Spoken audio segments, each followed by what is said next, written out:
जादुई पर्स। आशी 5 साल की एक लड़की थी। आशी के पिताजी की पिछले साल एक्सीडेंट में मौत हो गई थी। इसके बाद आशी का उसकी माँ के अलावा कोई नहीं था। घर में गरीबी पसरी हुई थी। 2 वक्त के खाने का इंतजाम भी मुश्किल से हो पाता था। आशी की माँ फूल बेचने का काम करती थी। वो सुबह आशी को स्कूल भेजकर फूल बेचने निकल जाती थी और दिन भर कड़ी धूप में सड़कों पर घूम घूम कर फूल बेचती थी। साहब, फूल ले लीजिए, देखिए कितने ताजा और खुशबूदार हैं। नहीं चाहिए, मुझे परेशान मत करो। इसी तरह जमाने के धक्के खाते हुए किसी तरह माँ आशी का पालन पोषण कर रही थी। माँ एक रोटी कम खाकर रह लेती थी, लेकिन वो आशी को स्कूल भेजने और उसकी सभी जरूरतें पूरी करने की कोशिश करती थी। माँ, मुझे एक कॉपी और एक पेंसिल चाहिए, मेरी कॉपी भर चुकी है। ठीक है, ये ले 20 रुपए, जा भोला की दुकान से ले आ। और हाँ, कहीं और मत जाना, नहीं तो गुम हो जाएगी।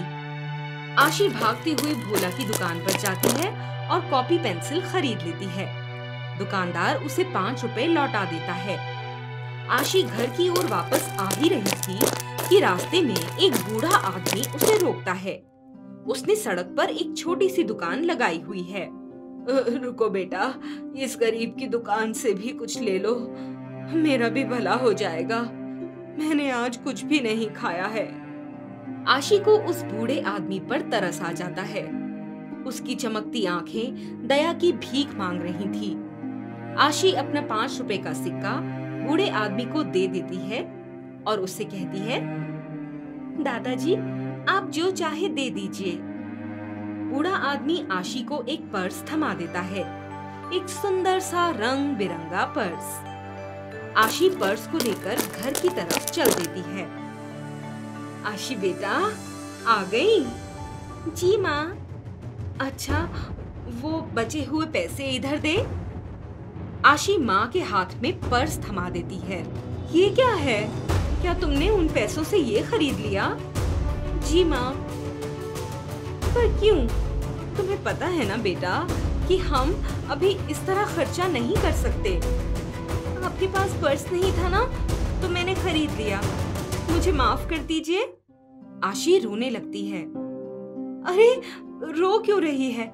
चलो कोई बात नहीं, पर अगली बार से याद रखना बेटा, कोई भी फालतू खर्च नहीं, हाँ?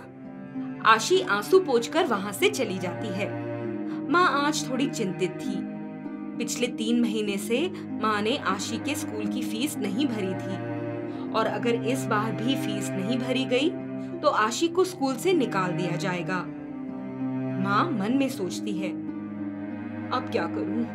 मेरे पास तो इतने पैसे भी नहीं हैं, सिर्फ 300 रुपए ही बचे हैं। इसमें तो पूरी फीस नहीं भर पाएगी। माँ सोचती है कि वो सर को इतने ही पैसे देकर मनाने की कोशिश करेगी और बाकी के पैसे कुछ समय में लेने के लिए कह देगी।